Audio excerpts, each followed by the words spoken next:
Play basketball. No. So the lie one is two birds. I like snakes. I think you have two birds. Yeah. Okay, you find the other one. Which one is the lie? He's not 10 years old. I'm 10 years old. I live in America. I live in America. Okay, that's now it's your time. I have a cat. I live in Tekirdağ. I like playing volleyball. You have cats? Is this the lie? You get the point? I'm 12 years old. I have brother. I love color is purple. Do you have a cat? Yes. Does your leg talk? Yeah. I have a sister. We have mystery boxes. In these boxes, there will be different objects. Use it when our phone battery is finished. We can use it on home. At home, yeah. At home. Can we use it at the kitchen? Yes. Maybe some kitchens have it.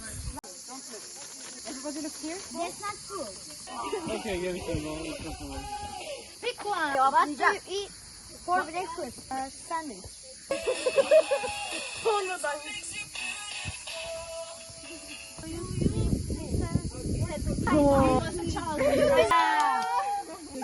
Do you drink milk every day? No, I don't. What do you do in English class? I speak English. This person is so generous. Yellow hair. Yes. Tell us the person. Good job. He has got straight hair. What else? He's tall.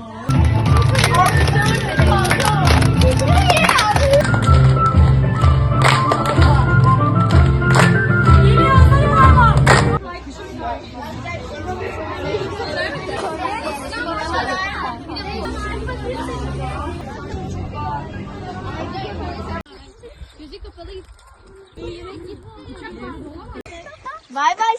Ölümcül. Benim de bir şey.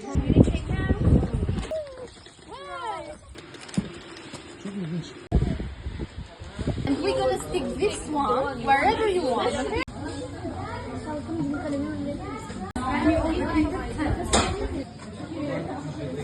You can go and draw something that you want.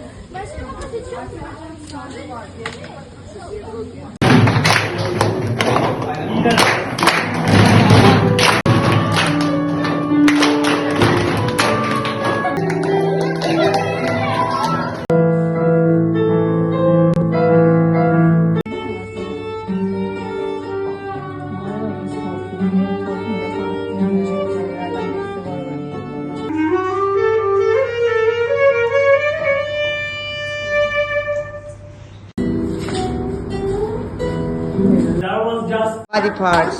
done with dance. For example, rhythm and body percussion, then voice. Do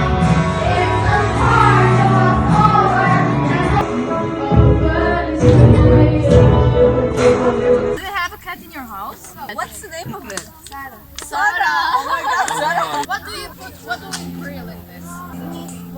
Tomato. Chase the runner. 3, 2, 1, go. Going. Writer here, huh, Liliana? Yes. Yes. Mine in They are whispering. my class.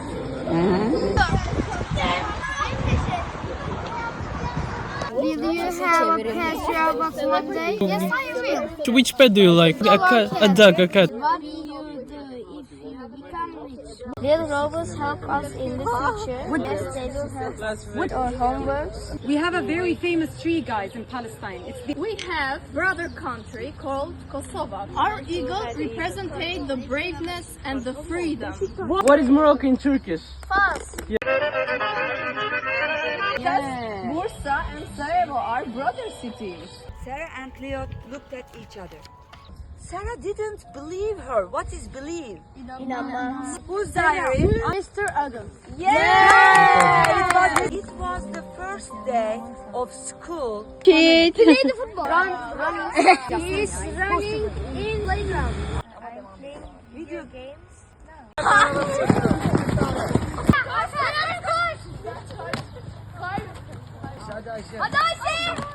Güzel, bravo.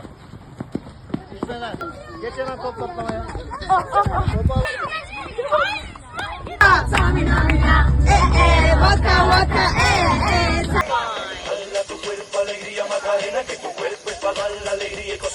Dala tu cuerpo alegría Macarena, Macarena. Dala tu cuerpo alegría. Hello, my name is Mevsim. I went to summer camp with my school. The university students were also in the camp. We always talked English. I had really good time in the camp. Talk, play, explore, all in English. Our English camp was very fun. We improved our English by playing fun games. I would like to thank all my teachers for this camp, English Beyond the Class. I left very happy when the English summer camp ended because I had a lot of fun and learned many new English words in different ways. Before the camp, I was shy to speak in English with other people. But after this camp, I felt brave. I thank my teachers very much for their hard work. I had a wonderful camping experience. I learned new things every day. Most importantly, I was very happy. The camp ends, but the language journey goes on.